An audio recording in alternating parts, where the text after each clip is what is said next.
10वां प्रश्न है,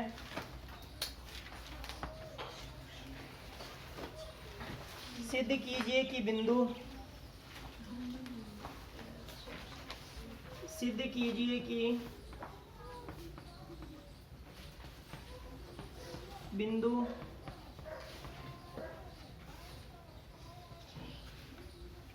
एक एक -2 7 और 3 -3 और 3 -3 संरेख है।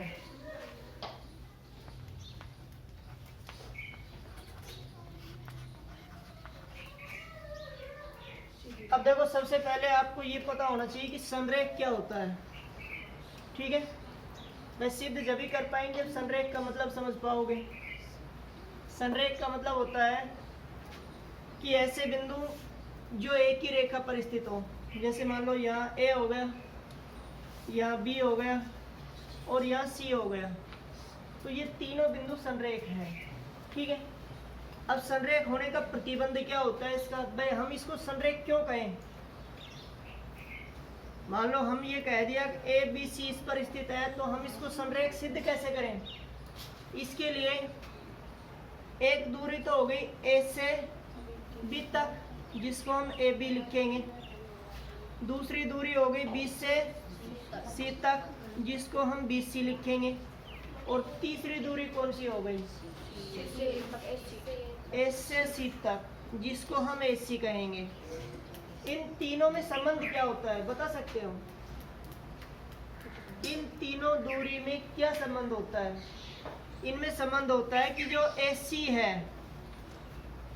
AC है वो इन दोनों का जोड़ हो जाएगा। लगाओ दिमाग, होगा या नहीं। मान लो A से B तक है 3 और B से C तक है 5, तो बताओ AC कितनी होगी।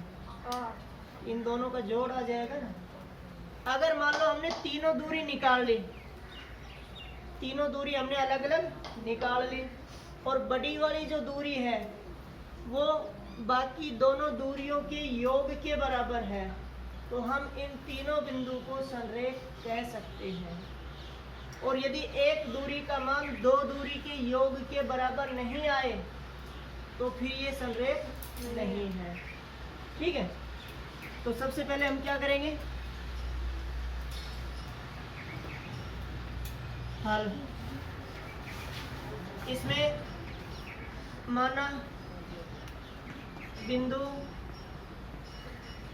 A जिसके निर्देशांक 1 1, B जिसके निर्देशांक -2 7 और C जिसके निर्देशांक 3 -3 है। ठीक है, सबसे पहले हम A और B के बीच की दूरी निकालेंगे, AB। सूत्र क्या हो जाएगा,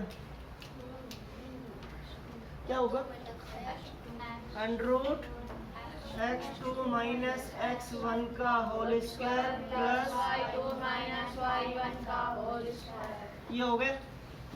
अब इसमें देखो A B, एक के जो निर्देशांक है वो x1 y1 और B के जो निर्देशांक है वो x2 y2। देख करके मान लिख दो। x2 का मान -2 माइनस x1 का मान 1 का होल स्क्वायर प्लस y2 का मान 7 माइनस y1 का मान 1 का होल स्क्वायर और इसका √ ये कितना हो जाएगा, -2 और -1 -3 का होल स्क्वायर प्लस ये कितना होगा भाई, 7 में से 1 घटाएंगे 6 का स्क्वायर और इसका √ -3 का स्क्वायर कितना हो जाएगा, -3 गुणा -3 तो प्लस का 9 प्लस 6 का स्क्वायर कितना हो जाएगा 36, 6 गुणा 6 36 और 9 45। 45 का जब हम वर्गमूल निकालेंगे तो पूरा पूरा वर्गमूल नहीं आएगा। इसके हम अभाज्य गुणनखंड करके देखेंगे। 3 का भाग लगाएंगे, 15 आएगा, फिर 3 का 5 आएगा, फिर 5 का 1। जोड़ा कौन सा बन रहा है? क्या लिख सकते हैं इसको हम? 3 और ये आ जाएगा रूट में 3√5।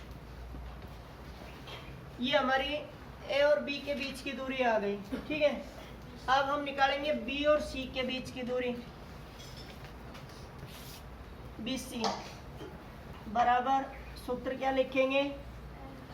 x2 माइनस x1 का whole square plus y2 minus y1 का होल स्क्वायर। अब देखो इसमें B और C, इसका मतलब B में जो निर्देशांक है वो x1 y1 माने जाएंगे। अब ठीक है, तो ये तो x1 और y1 हो गए, और C के जो निर्देशांक है ये क्या हो जाएगा? x2 और y2। इसके अंदर मान रख दो। x2 का मान x2 का 3 माइनस x1 का -2 है, और माइनस यहाँ पहले आ गया, प्लस का 2 हो जाएगा, और इसका होल स्क्वायर प्लस y2 का मान -3, फिर ये माइनस y1 का मान और इसका होल स्क्वायर और इसका अंडर रूट।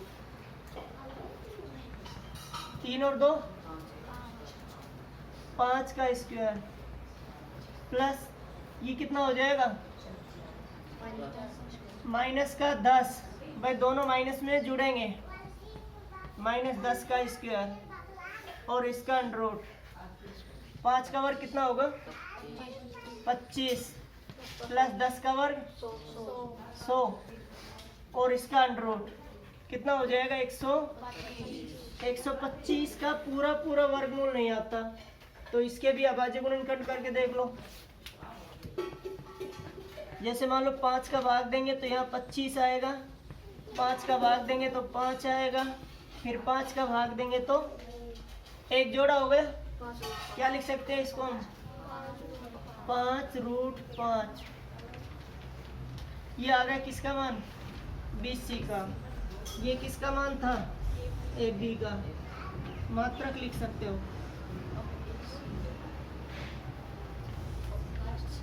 अब कौन सी दूरी निकालेंगे? तो पहले इसको यहाँ तक उतार लो।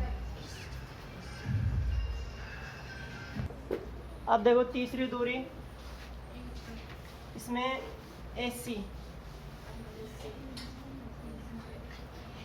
AC बराबर सूत्र हो जाएगा x2 माइनस x1 का whole square plus y2 minus y1 का होल स्क्वायर। अब देखो इसमें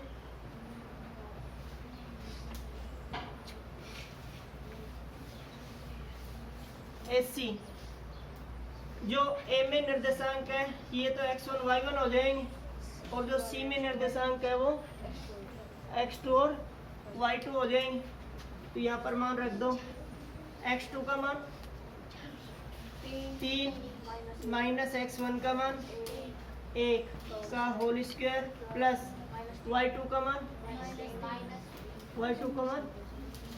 वहाँ देख कहाँ पर है, -3। फिर ये माइनस y1 का मान बता पीछे, y1 का मान 1 हो जाएगा, और इसका होल स्क्वायर और इसका अंडर रूट।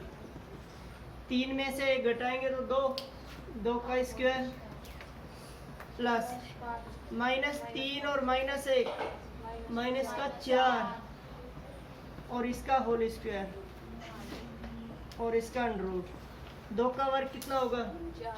2 गुणा 2 4 प्लस -4 का वर्ग माइनस प्लस हो जाएगा 16 और 4 20 का जब वर्गमूल निकालेंगे तो पूरा पूरा नहीं आएगा, लेकिन इसकी जब अभाज्य गुणनखंड करेंगे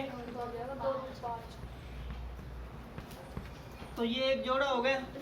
तो इसको हम लिख सकते हैं 2√5। 2√5 ये AC का मान आ गया। अब ध्यान से देखो, इसमें सबसे बड़ी दूरी कौन सी आई थी? कौन सी आई थी? 5√5। यहाँ लिखेंगे, यहाँ 5√5 का, या सीधा लिख दो 5√5 बराबर, बाकी दोनों दूरी कौन कौन सी थी? एक तो 3√5 प्लस 2√5। ये जो दूरी है इन दोनों दूरियों के योग के बराबर आ गई तो ये सिद्ध हो जाएगा कि ये संरेख है। और यदि इन दोनों का योग इसके बराबर नहीं आया तो ये असंरेख।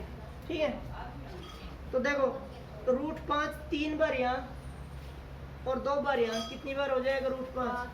5 बार। और यहाँ भी 5 बार है बराबर। तो इसको हम लिख सकते हैं 5√5 बराबर 5√5।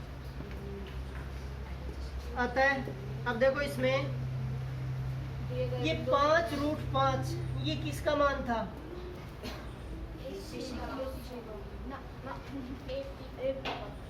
किसका मान था? BC का मान था ये। तो यहाँ BC हो गया बराबर 3√5 किसका मान था? AB का। और प्लस 2√5 ये AC का। तो इसका मतलब हो गया कि जो BC का मान है वो AB और AC के योग के बराबर है, अर्थात एक दूरी दो दूरियों के योग के बराबर है। तो इसका मतलब ये संरेख है।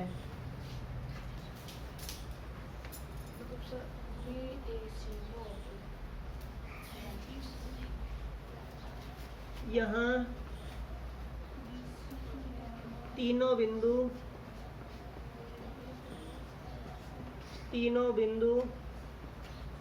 एक ही रेखा पर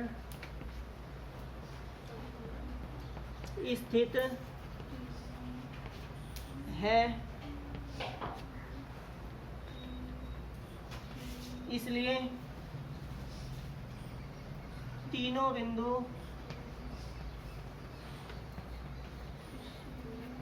संरेख है। जैसे इस प्रकार से है कि जो BC है, ये रेखा BC और A यहाँ पर है इसमें अंदर। अब देख लो BC दूरी बड़ी हो गई तो BC का मान AB और AC दोनों के योग के बराबर हो गया। ठीक है ना?